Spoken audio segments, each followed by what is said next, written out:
Pernahkah kamu sedang sendirian di kamar kos? Lalu tiba-tiba ada suara yang memanggil namamu. Padahal kamu tahu, tidak ada siapa-siapa di sana. Cerita ini bukan tentang hantu yang menampakkan diri, tapi tentang suara yang terus memanggil namamu.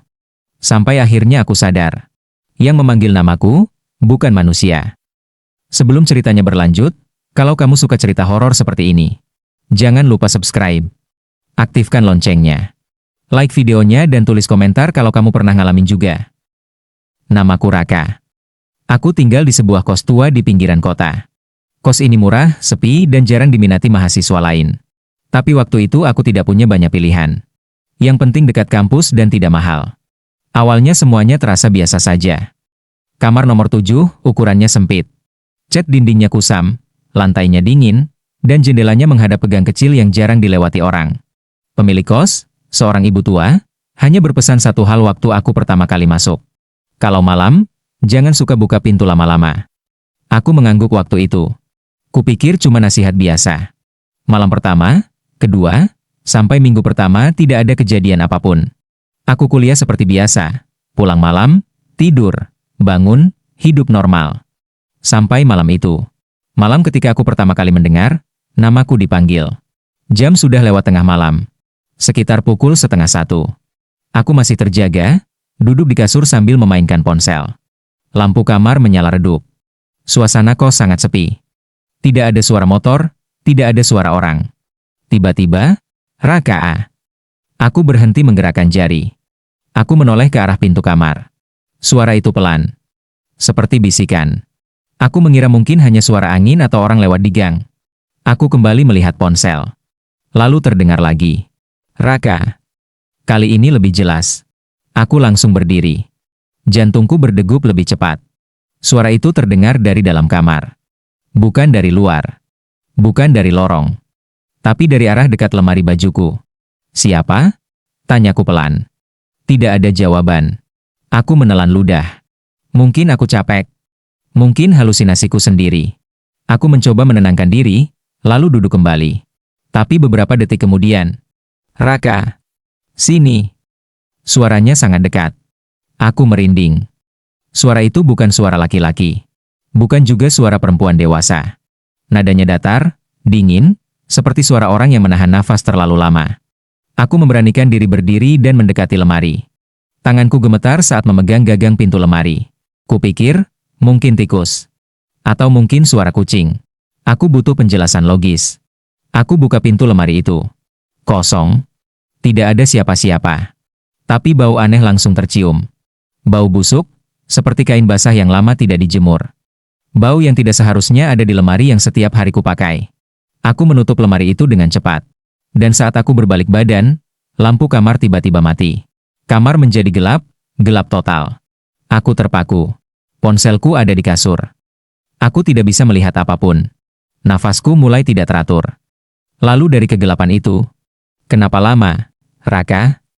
Suara itu tepat di belakangku. Aku berteriak dan berlari ke arah pintu kamar. Membuka pintu sekuat tenaga, lalu keluar ke lorong kos.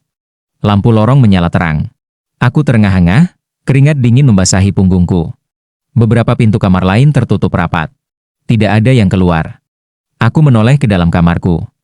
Lampu kamar kembali menyala. Seolah tidak pernah mati lampu. Aku tidak berani masuk lagi malam itu. Aku duduk di teras kos sampai pagi. Menunggu matahari terbit. Dan sejak malam itu, aku sadar satu hal, ada sesuatu di kamar nomor 7. Dan sesuatu itu, tahu namaku. Aku pikir, setelah malam pertama itu, semuanya akan berhenti. Aku pikir, mungkin itu hanya halusinasi karena kelelahan kuliah dan begadang. Ternyata aku salah. Pagi hari setelah kejadian itu, aku bangun dengan tubuh yang masih terasa berat. Kepala sedikit pusing, tenggorokan kering. Jam dinding menunjukkan pukul 6 pagi. Suasana kos terlihat normal, seperti tidak pernah terjadi apa-apa. Lorong masih sepi. Tidak ada suara aneh. Tidak ada ketukan. Tidak ada bisikan. Tapi justru itulah yang membuatku tidak tenang. Aku berangkat kuliah seperti biasa. Di kelas, aku tidak bisa fokus. Beberapa kali dosen menegur karena aku melamun. Setiap suara orang memanggil namaku, jantungku langsung berdegup kencang. Raka. Aku refleks menoleh dengan nafas tertahan. Ternyata cuma teman sekelasku yang memanggil. Mereka tidak tahu. Nama itu sudah tidak terdengar normal di telingaku lagi. Sore harinya aku pulang ke kos lebih cepat. Aku berniat membereskan pikiran, mungkin juga ingin memastikan kamarku benar-benar aman. Aku membuka pintu kamar, menyalakan lampu, lalu duduk di kasur sambil memandang sekeliling. Tidak ada yang berubah. Lemari tertutup rapat. Jendela terkunci. Pintu kamar mandi terbuka seperti biasa. Tapi ada satu hal yang membuatku berhenti bernafas sesaat. Cermin kecil di dekat lemari. Ada bekas sidik jari di permukaannya. Bukan sidik jariku. Bentuknya lebih panjang. Jarinya tipis. Seperti bekas sentuhan seseorang yang menempelkan seluruh telapak tangan ke kaca. Aku mendekat perlahan. Tanganku gemetar saat menghapusnya dengan lengan baju. Tenang, Raka. Mungkin bekas tanganmu sendiri. Aku mencoba menenangkan diri. Malam datang lebih cepat dari yang kuduga. Sekitar pukul 11 malam, kos mulai sunyi. Lampu lorong sudah dimatikan. Aku mematikan lampu kamar, menyisakan lampu tidur kecil di sudut ruangan. Aku berbaring, menatap langit-langit. Detik demi detik berlalu. Lalu, aku mendengar suara. Suara itu pelan. Seperti kuku menyentuh tembok. Aku menelan ludah. Suara itu berasal dari arah tembok kanan kamarku. Tembok yang berbatasan langsung dengan kamar kosong. Kamar yang sejak aku tinggal di sini, tidak pernah berpenghuni. Ah, paling cuma tikus, gumamku pelan. Tapi kemudian terdengar sesuatu yang membuat darahku langsung membeku. Nafas. Bukan nafasku. Nafas panjang, pelan, teratur, seolah seseorang berdiri tepat di balik tembok itu. Aku menutup mata, mencoba mengabaikannya. Lalu suara itu datang lagi. Lebih jelas. Lebih dekat. Raka. Suaranya pelan, seperti berbisik tepat di telingaku. Aku langsung duduk. Jantungku berdegup keras sampai terasa di tenggorokan. Aku menatap pintu kamar. Pintu itu sedikit terbuka. Padahal aku yakin sudah menguncinya. Di celah pintu, aku melihat sesuatu. Bayangan. Diam. Tidak bergerak. Bayangan itu tinggi, kurus, dan seperti menempel di dinding lorong. Aku tidak bisa melihat wajahnya, hanya siluet hitam yang berdiri sangat dekat dengan pintu kamarku. Aku tidak berani bergerak. Tidak berani bernafas. Lalu bayangan itu berbicara. Bukan teriak. Bukan juga suara keras. Tapi suara yang sangat pelan, seolah sengaja dibuat agar hanya aku yang mendengarnya. Kenapa kamu pura-pura tidur, Raka? Air mataku langsung mengalir tanpa sadar. Aku ingin menjerit. Aku ingin lari. Tapi tubuhku tidak bisa bergerak sama sekali. Bayangan itu perlahan mundur. Pintu kamarku menutup sendiri. Lalu sunyi. Aku terjaga sampai pagi tanpa tidur sedetik pun. Keesokan harinya, aku memberanikan diri bertanya pada ibu kos. Bu, kamar sebelah saya itu kenapa kosong terus? Ibu kos terdiam lama. Wajahnya berubah tegang. Kamu, mendengar yang aneh-aneh ya semalam? Tanyanya pelan. Aku tidak langsung menjawab. Ibu kos menghela napas panjang. Dulu, ada mahasiswa juga di situ. Namanya hampir sama kayak kamu. Dadaku langsung sesak. Dia sering mendengar suara memanggil namanya. Sama persis kejadiannya sepertimu. Sampai akhirnya, dia ditemukan meninggal di kamarnya sendiri. Aku menatap ibu kos dengan mata bergetar.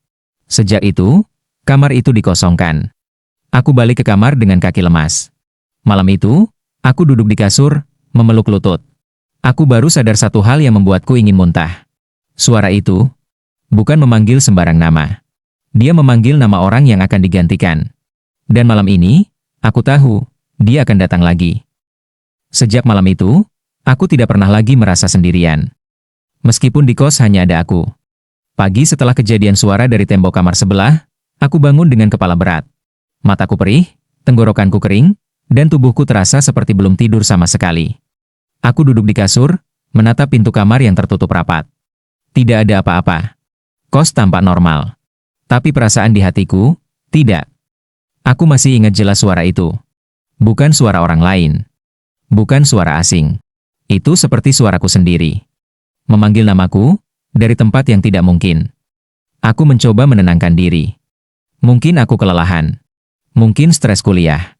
Aku memaksakan diri mandi, lalu berangkat ke kampus seperti biasa. Tapi sepanjang hari, aku sulit fokus. Di kelas, aku sering melirik ponsel, memastikan tidak ada pesan atau panggilan aneh. Di kepala, suara itu terus terngiang. Raka, pelan, dekat, seperti dari belakang telinga. Malamnya, aku pulang ke kos dengan perasaan tidak enak. Langit mendung, angin dingin, dan suasana lorong kos terasa lebih sempit dari biasanya. Aku berhenti di depan pintu kamar nomor 07. Kamarku. Saat aku akan masuk ke kamar, aku mendengar sesuatu dari dalam. Suara kursi digeser. Aku terkejut, darahku membeku. Pelan-pelan, aku menempelkan telinga ke pintu. Dan saat itulah, aku mendengar suara langkah kaki di dalam kamarku. Padahal aku belum masuk. Langkah itu berhenti tepat di balik pintu. Lalu, suara nafasku sendiri terdengar. Berat, teratur. Seperti orang yang sedang berdiri, menunggu. Tanganku gemetar memegang kunci.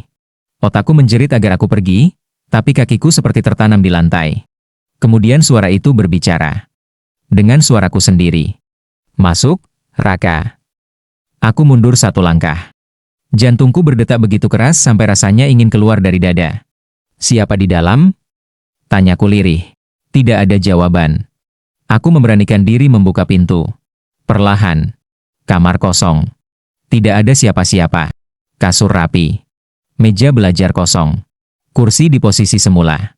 Seolah suara tadi tidak pernah ada. Tapi satu hal membuat lututku hampir lemas. Cermin di dinding. Di sana, aku melihat pantulan diriku. Tapi pantulan itu tersenyum lebih dulu daripada aku. Aku menoleh cepat ke cermin. Senyum itu hilang. Aku menelan ludah. Tanganku dingin. Aku duduk di kasur sambil menunduk, mencoba mengatur nafas. Ini cuma halusinasi, gumamku. Malam semakin larut. Aku mematikan lampu, menyisakan cahaya kecil dari lampu meja. Aku tidak berani tidur, hanya sekedar memejamkan mata. Jam dinding berdetak pelan. Lalu jam itu berhenti. Sunyi. Dan di tengah keheningan itu, aku mendengar suara dari bawah kolong kasur. Raka? Suaranya serak. Lebih pelan. Lebih dekat. Aku tidak berani bergerak. Mataku terbuka lebar menatap langit-langit. Kamu dengarkan? Aku tahu satu hal pasti malam itu. Suara itu tidak lagi meniru aku sepenuhnya. Dan yang lebih mengerikan, ia hanya berbicara padaku. Sejak malam itu, aku tidak pernah lagi tidur dengan lampu mati. Aku biarkan lampu kamar menyala terang, walau membuat mataku perih. Karena setiap kali kamar ini gelap, aku merasa bukan aku satu-satunya yang ada di dalamnya. Kamar kos nomor 7. Kamar yang kutempati sejak awal kuliah mulai terasa semakin sempit. Bukan karena ukurannya berubah, tapi karena udara di dalamnya terasa berat. Seolah selalu ada yang berdiri terlalu dekat denganku. Sejak kejadian suara yang memanggil namaku dari bawah tempat tidur, aku jadi sering terbangun tanpa sebab. Bukan karena mimpi. Bukan karena suara. Tapi karena perasaan sedang diperhatikan. Malam itu, sekitar jam 2 lewat, aku terbangun dengan jantung berdebar. Mataku langsung menatap pintu kamar. Pintu itu sedikit terbuka. Padahal aku ingat betul sebelum tidur aku menguncinya. Aku bangkit perlahan dari kasur. Kakiku gemetar ketika menyentuh lantai keramik yang dingin. Aku menelan ludah. Tenang Raka, kamu mungkin lupa mengunci pintu sebelum tidur, bisikku pada diri sendiri. Aku melangkah mendekat. Semakin dekat ke pintu, udara semakin dingin. Saat jarakku tinggal satu langkah dari pintu. Tiba-tiba, pintu itu terbuka sendiri. Perlahan. Tidak didorong angin. Tidak ditarik siapapun. Di balik pintu, lorong kos terlihat gelap. Lampu lorong mati. Dan dari kegelapan itu, terdengar nafas. Bukan nafasku. Nafas yang pelan, teratur, seperti orang yang berdiri diam sambil menunggu. Aku membeku. Lalu suara itu terdengar lagi. Lebih dekat dari sebelumnya. Raka. Bukan teriakan. Bukan bisikan juga. Suara itu seperti suara orang memanggil dari jarak dekat. Terlalu dekat. Aku mundur selangkah, lalu cepat-cepat menutup pintu dan menguncinya. Tanganku gemetar hebat sampai kunci hampir jatuh. Aku menempelkan punggung ke pintu. Dadaku naik turun tak karuan. Ini cuma halusinasi, mimpi, atau kurang tidur. Aku mencoba menenangkan diri sendiri. Tapi belum sempat aku bergerak. Ketukan terdengar dari sisi dalam lemari. Aku menoleh perlahan. Lemari kayu tua di pojok kamar itu bergetar sedikit. Seperti ada sesuatu di dalamnya. Padahal lemari itu kosong. Aku tidak menyimpan apapun di sana selain jaket dan tas. Aku tidak berani mendekat. Aku hanya berdiri terpaku sambil menatap lemari itu. Lalu terdengar suara gesekan dari dalam. Seperti kuku, menggaruk kayu. Dan di sela suara itu, terdengar suara lirih. Kamu di sini. Tapi kamar ini, bukan milikmu. Aku menjerit. Aku berlari keluar kamar, menuruni tangga kos tanpa alas kaki. Aku tidak peduli tatapan penghuni lain yang terbangun. Yang kupikirkan cuma satu, keluar dari kamar itu. Aku duduk di teras kos sampai subuh, memeluk lutut, menggigil bukan karena dingin, tapi karena takut. Pagi harinya, aku nekat menemui penjaga kos. Pak Seno. Orang tua itu menatapku lama saat aku menceritakan semuanya. Tidak terkejut. Dan juga tidak heran. Wajahnya justru terlihat lelah. Kamu kamar nomor 7? Tanyanya pelan. Aku mengangguk. Pak Seno menghela napas panjang. Kamar itu memang tidak pernah kosong. Aku menatapnya. Aku jadi teringat cerita ibu kos. Mungkin ada cerita lain dari Pak Seno. Maksud Bapak? Tanyaku melanjutkan. Ia menunduk, lalu berkata, dulu, sebelum kos ini direnovasi, ada seorang mahasiswa tinggal di kamar itu. Sama sepertimu. Pendiam. Sering begadang. Hatiku berdegup kencang. Dia sering mengadu, katanya ada yang memanggil namanya tiap malam. Aku merinding. Suatu malam, dia tidak keluar kamar lagi. Aku menahan nafas. Pagi-pagi, pintu kamarnya terbuka. Orangnya tidak ada. Tapi, di lemari kamarnya, ada bekas cakaran dari dalam. Kata-kata Pak Seno seperti menghantam kepalaku. Aku teringat suara dari lemari semalam. Dia ditemukan 3 hari kemudian, di kamar mandi umum belakang kos, lanjut Pak Seno lirih. Apa yang terjadi sama dia, Pak? Suaraku hampir tidak keluar. Pak Seno menatapku dengan mata berkaca-kaca. Dia meninggal, sambil memanggil namanya sendiri. Dunia rasanya berputar. Sejak itu, setiap ada yang tinggal di kamar nomor 7, suara itu muncul lagi. Aku menggenggam tanganku erat. Pak, suara itu, sebenarnya siapa? Pak Seno tidak langsung menjawab. Ia hanya berkata pelan, kalau suatu makhluk memanggil namamu berulang kali, bukan karena ia mengenalmu. Ia menatap mataku tajam. Tapi karena ia ingin menggantikanmu. Aku menelan ludah. Malam itu, aku memutuskan satu hal. Aku harus mencari tahu apa yang sebenarnya tinggal di kamar itu. Karena aku mulai sadar. Suara yang memanggil namaku. Bukan ingin aku keluar. Ia ingin aku menyerah. Dan aku tahu, kalau aku menyerah, aku tidak akan pernah keluar dari kos itu sebagai manusia lagi. Malam itu, aku sadar satu hal yang membuat seluruh tubuhku gemetar dingin. Suara yang memanggil namaku, bukan hanya memanggil. Tapi dia juga meniru aku. Aku tahu itu terdengar gila. Tapi sejak kejadian aku melihat bayangan berdiri di balik pintu kamar semuanya berubah. Bukan cuma suara malam hari lagi. Bukan cuma bisikan. Sekarang, orang-orang mulai melihat, aku, di tempat aku tidak pernah ada. Semua bermula dari Bu Sri, ibu kos. Pagi itu aku keluar kamar untuk membeli makan. Saat aku melangkah ke lorong, Bu Sri menatapku dengan wajah aneh. Loh, kamu kok keluar lagi? Katanya. Aku berhenti. Keluar lagi gimana, Bu? Bu Sri mengernyit.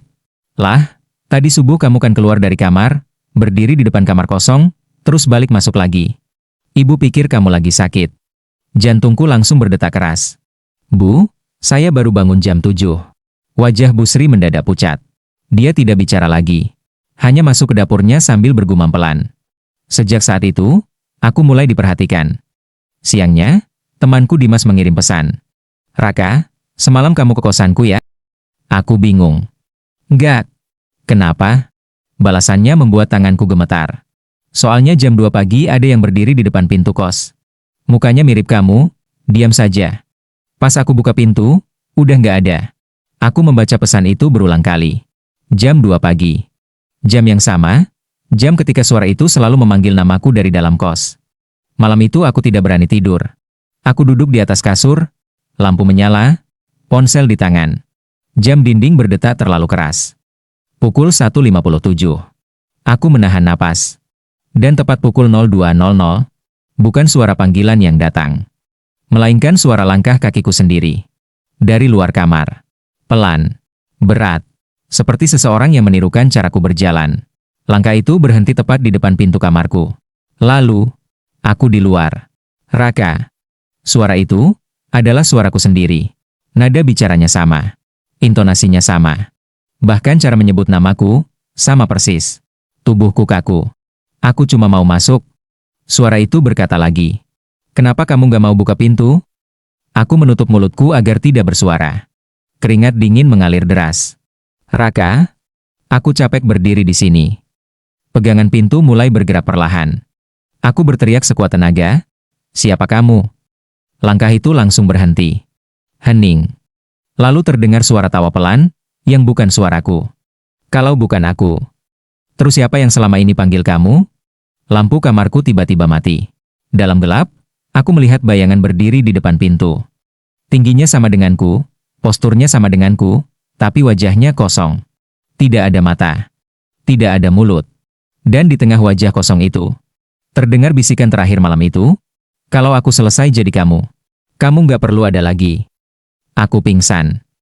Dan sejak malam itu, aku sadar, yang memanggil namaku selama ini, bukan ingin menakutiku. Dia ingin menggantikanku. Dan aku tinggal punya satu kesempatan, sebelum namaku benar-benar diambil. Malam itu, aku sendirian di kamar kos. Semua barangku sebenarnya sudah beres. Tas besar di sudut kamar, kardus berisi buku, dan koper kecil yang siap kutarik kapan saja. Besok pagi aku berencana pergi dari kos ini. Pergi, dan tidak pernah kembali. Setelah semua kejadian yang aku alami.